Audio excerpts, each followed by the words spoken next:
China lifted the lockdown last week, but now more places inside China are starting a second round of lockdowns. A woman in Wuhan saw her husband tied up on the hospital bed before he died, as the hospital refused to treat him. Now the woman is left alone with her 2 kids. One Chinese province reports new numbers of imported infection cases on the same day, this in conflict with the official figures. A Senate committee is about to investigate the origins of the CCP virus pandemic and the worldwide initial response. Welcome to China in Focus. I'm Tiffany Meyer. A Senate committee is about to investigate the origins of the CCP virus pandemic and the worldwide initial response. At home, why the U.S. national stockpile wasn't better prepared and why medical devices and supplies are manufactured overseas will be investigated. But the focus of the investigation will be China and the WHO. Senator Ron Johnson says getting information sooner would have helped the United States develop an accurate lab test faster. The investigation will examine if the WHO helped cover up the outbreak. This part of the investigation will be led by Senator Rick Scott. Scott said in a recent interview, quote, "We can't trust communist China. We have learned we can't trust the WHO because they lie to us." The Guardian reported on April 12th that British intelligence agencies believe its government must reassess its relationship with China. The report said MI6, MI5, and the Foreign Intelligence Service believe the Chinese Communist Party will continue pushing its one-party model and saying it successfully tackled the pandemic. The agencies are telling the Britain's leaders to think about how to respond and to focus more on investigating China. MI6 reportedly said China has been seriously misreporting the CCP virus numbers. Now to China. The outbreak of the CCP virus had an impact on China's economics in the first quarter. According to Chinese Customs Agency, overall Chinese exports fell 11.4% in the first quarter. The trade surplus declined about 80%.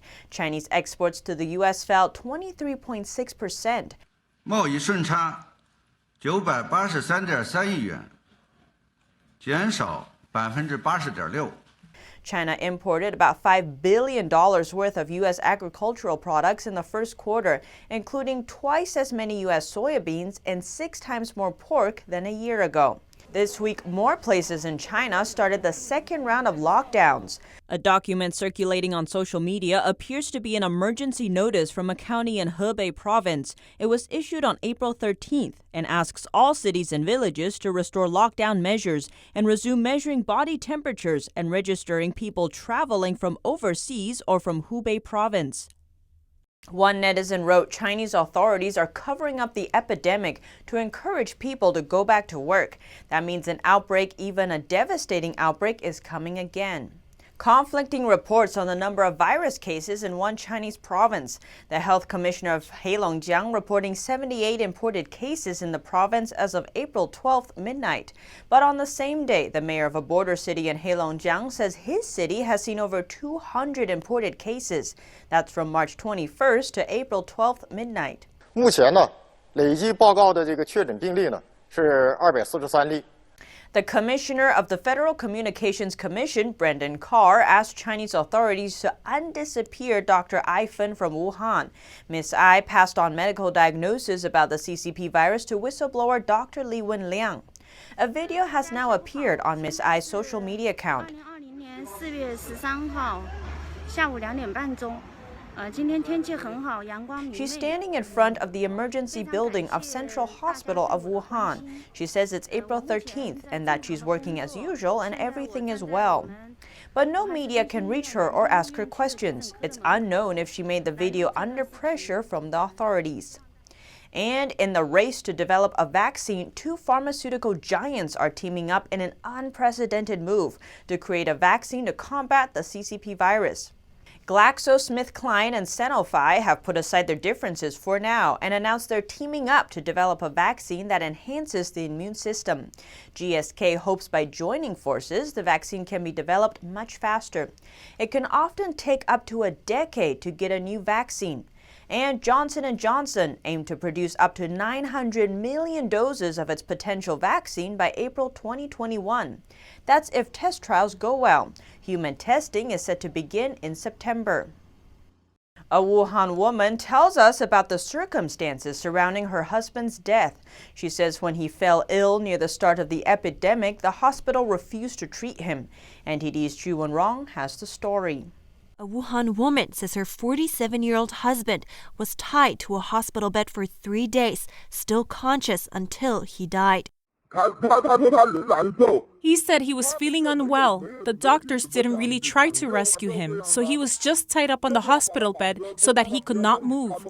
He kept saying he was unwell. The doctors said he won't make it. The nurse even wrote he was unconscious, but he kept mumbling day and night.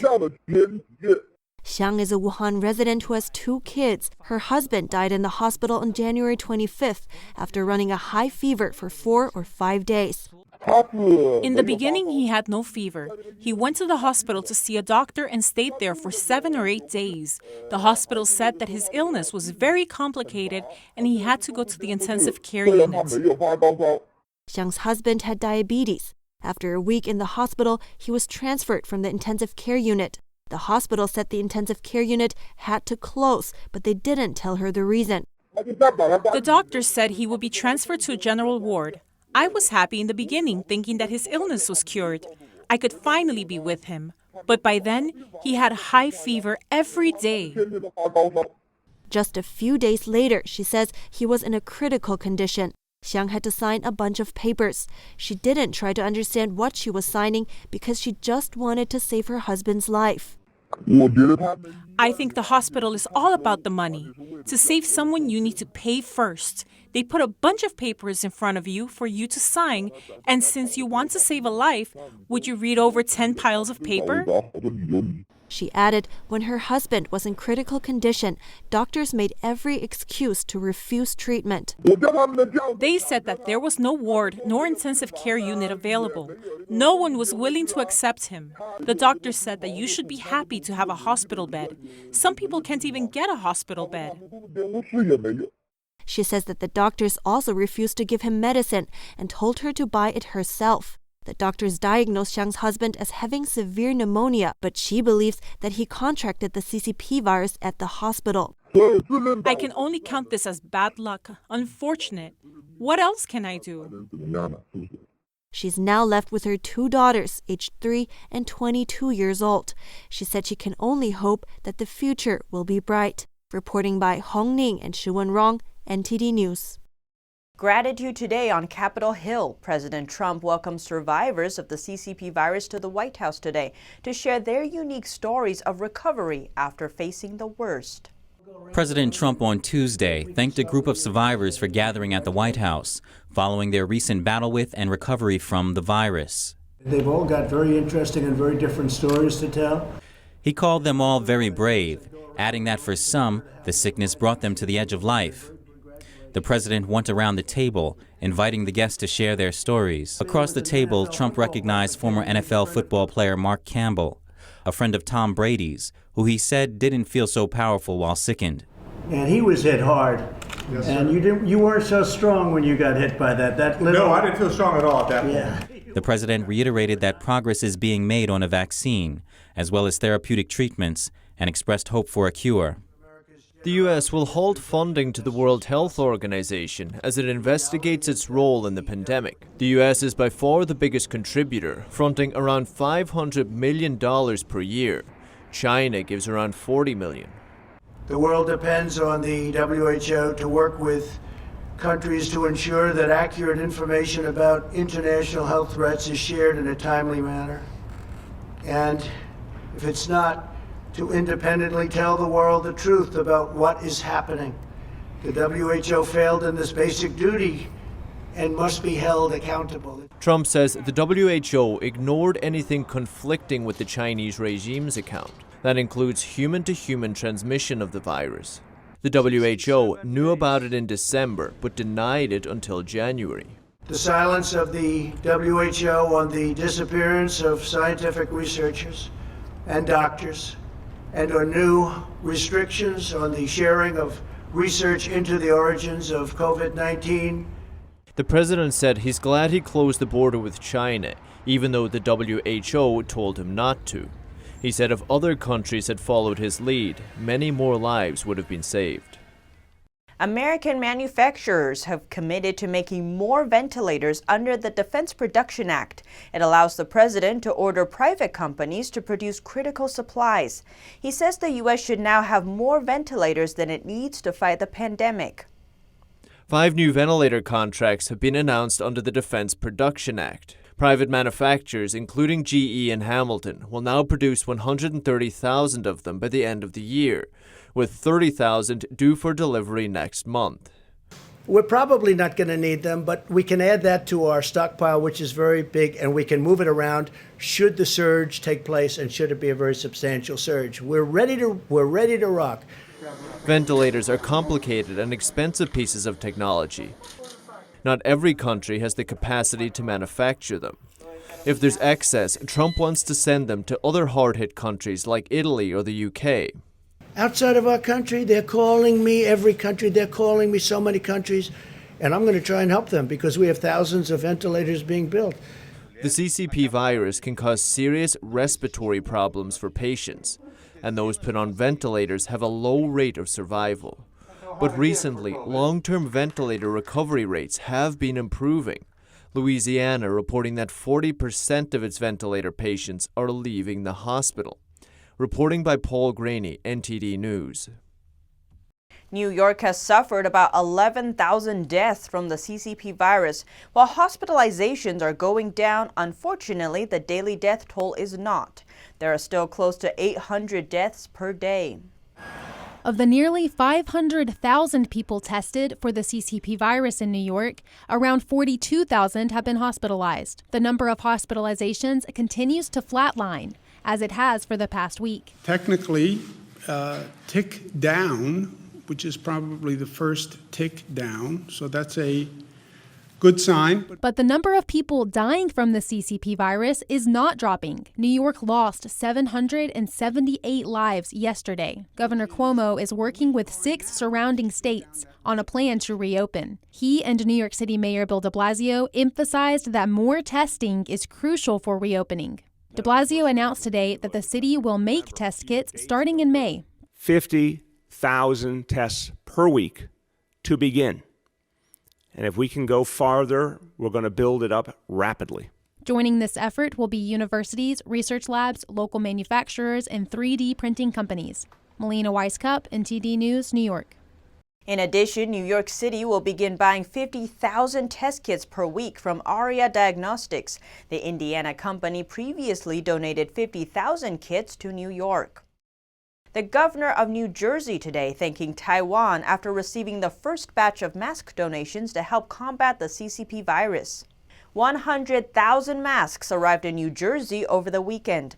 Co-chair of the U.S. Congressional Taiwan Caucus says the masks will go to frontline medical workers, and another 200,000 masks are set to arrive. The government of Taiwan said it will donate a total of 2 million masks to the U.S. and 8 million to Europe. A group of Navy ships will remain at sea away from the CCP virus and ready for action. They are now the only remaining on-call strike group off the east coast of the U.S. A group of Navy ships will remain at sea even though their deployment is over. The Navy wants to keep them off land and free of the CCP virus. The group of ships is called the Harry S. Truman Carrier Strike Group and includes the USS Harry S. Truman aircraft carrier and supporting ships. This group of ships has managed to stay free of the CCP virus. They are the last remaining on-call strike group off the east coast of the U.S. The Navy needs them to remain ready in case needed, mainly by keeping everybody on board healthy. A U.S. sailor just died on the USS Theodore Roosevelt aircraft carrier in Guam. The ship was the subject of controversy about how the Navy handled an outbreak of the CCP virus on board. The captain was fired for speaking out about it, and the acting Navy secretary resigned after firing him. But the Harry S. Truman Carrier Strike Group has followed strict safety protocol and limits the crew's interaction with people not from the ship, including with pilots that have to land on board to deliver supplies. The International Monetary Fund is predicting the global economy will shrink a significant 3% this year. This estimate is due to lockdowns ordered across the world to slow the spread of the CCP virus. The organization's chief economist says the Great Lockdown could lead to the worst recession since the Great Depression. The International Monetary Fund, or IMF, is predicting global economic output will shrink by 3% in 2020. The organization also forecasts a loss to global GDP of $9 trillion for this year and the next. Chief economist at the IMF, Geeta Gopinath, says lockdowns save lives, which allow the economy to pick up when the crisis is over.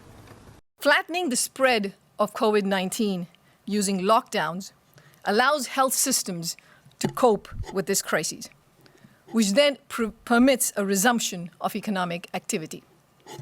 In this sense, there is no trade-off between saving lives and saving livelihoods.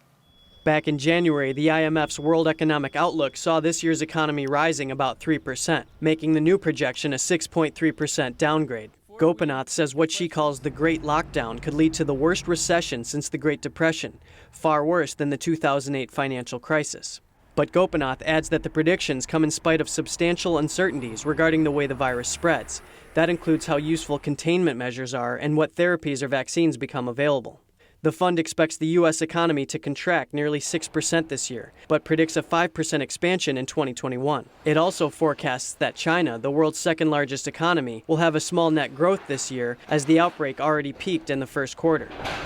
But some economists say China is faced with two dire problems: a severe drop in demand for exports and a potential second wave of infection hitting the country. And the world's biggest lockdown continues as the number of virus cases rises in India. And Russia's rose growers are forced to destroy their flowers after a virus-related plunge in sales. In a country where flowers are so popular that some florists operate around the clock, 1.2 million roses are now destroyed each day. India is extending the lockdown for its 1.3 billion people until May 3rd, as its number of confirmed cases rises to 10,000. Since India first imposed the lockdown in late March, the unemployment rate has almost doubled, now around 14.5%. The number of infections has now surpassed 21,000 in Russia. The local Moscow government introduced tougher measures to curb the spread of the virus. Police checkpoints and round-the-clock patrols have been set up around the region to ensure that only residents enter the capital and that they have a valid reason. European countries are also taking different approaches. Spain and Austria allowed partial returns to work on Tuesday. Britain and France, on the other hand, extended lockdown measures. In Italy, some businesses, including bookstores, stationers, and shops selling children's clothing, were allowed to open their doors. In the Veneto region, another restriction was lifted, one that required joggers to stay within 200 yards of their house. Thanks for watching China in Focus by NTD. We are here to bring you the latest honest, unbiased news. Don't forget to follow us on social media for the latest updates. See you next time.